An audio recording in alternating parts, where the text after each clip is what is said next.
আসসালামু আলাইকুম সবাইকে। আশা করি সবাই ভালো আছেন। আজকের যে ভিডিওটা নিয়েছি সেটা হচ্ছে অবাধ্য স্বামীকে বশীকরণ। মানে হচ্ছে আপনার যদি স্বামী আপনার কোনো কথা না শুনে বা আপনার সাথে খারাপ ব্যবহার করে, তো সেই স্বামীকে কীভাবে আপনার প্রতি বশ করে রাখবেন, যাতে আপনার কথা সবসময় শুনে কীভাবে করে রাখবেন সেটা আমি বলে দিব আজকের ভিডিওতে।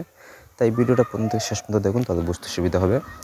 তাছাড়া আপনার যদি কোনো ব্যক্তিগত কাজ আমার সাহায্য করতে চান, তাহলে নিচে দেওয়া বা সাইডে দেওয়া যে স্ক্রিনে নাম্বার আছে, নাম্বার যোগাযোগ করবেন। ইমো, হোয়াটসঅ্যাপ বা সরাসরি কল করবেন। আমরা শতভাগ গ্যারান্টি দিয়ে সেই কাজটি করে দিব। অথবা যে কোনো পরামর্শের জন্য কল করতে পারেন, ঠিক আছে?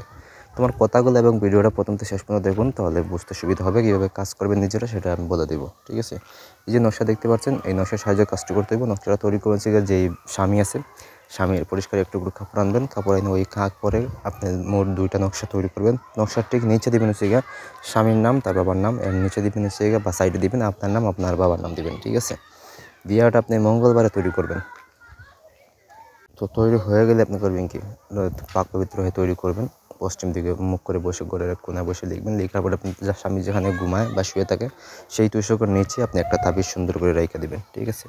আর একটা তাবিজ হচ্ছে গিয়ে আপনি পানিতে ভিজাবেন। ভিজে যে পানিটুকু আছে ওই পানিটুকু আপনার স্বামীকে পান করাইবেন। তাহলে দেখবেন যে আপনার স্বামী আপনার প্রতি বশ এবং বাধ্য হয়ে গেছে, আপনার সব কথা শুনতেছে।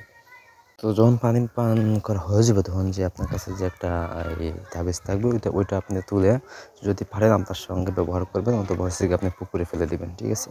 তবে পানি 1 সপ্তাহ তারে পানি পান করাইবেন এবং এই পানি দিয়ে যদি পারেন তাহলে গোসল করাইবেন তারে, ঠিক আছে?